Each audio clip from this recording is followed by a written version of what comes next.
News home. More from UK News. Thursday, May 24, 2018, 5:02 AM. Share on Facebook, share on Messenger, share on Messenger, share on Twitter, share on WhatsApp. More than 80 members of the Mexican Mafia have been charged with taking part in a conspiracy to run drugs and carry out violent assaults ordered from prison. Prosecutors said the organization, made up of Latino gang leaders, operated like an illegal government, collecting taxes on drugs smuggled into Los Angeles prisons and ordering hits on those not following their rules. On Wednesday, 83 members and associates were charged over allegations of drug dealing, extortion, violent assaults and murders. Lawyer Nick Hanna told reporters, "We just delivered a blow to a cold-blooded prison gang and their associates."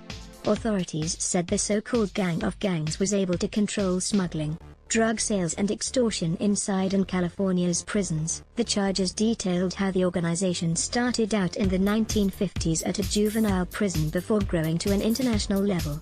An indictment read, "These Mexican Mafia members and associates, working together to control criminal activity within LA County jails, have become their own entity or enterprise and effectively function as an illegal government."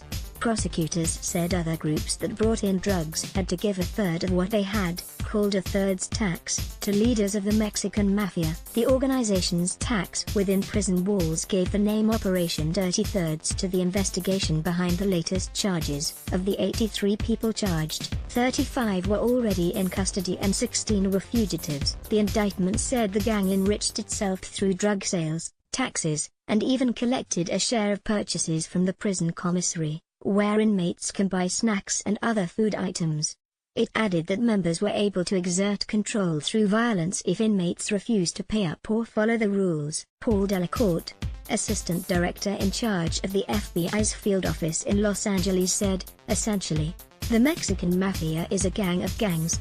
According to the indictment, Jose Landra Rodriguez, 55, and 2 others, who are now dead, are accused of controlling operations in jail between 2012 and 2016. Prosecutors claimed Landra Rodriguez sanctioned murders, assaults and the kidnapping and planned the murder of a relative of a gang member who defied him. Sheriff Jim McDonnell said others would follow in the wake of the latest arrests.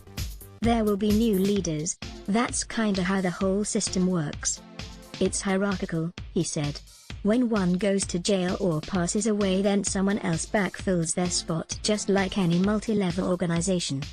Copyright Sky News 2018. Share on Facebook, share on Messenger, share on Messenger, share on Twitter, share on WhatsApp. More from UK News. "We'll have to pay a lot more. Households could face £2,000 bill for sustainable NHS. Sustainable long-term funding for the NHS could cost £2,000 for every household in Britain, or the equivalent of 9p on income tax, 2 respected think tanks have said. Ireland abortion referendum. Yes campaigners get behind #Home2Vote with generous cash offers. Irish citizens living abroad who want to participate in the country's abortion referendum are flying home to cast their vote, with some even offering to pay others travel costs. Yulia Skripal delivers message to Russia in first TV appearance. Yulia Skripal has said she feels lucky to have survived being poisoned and that she would one day like to return home.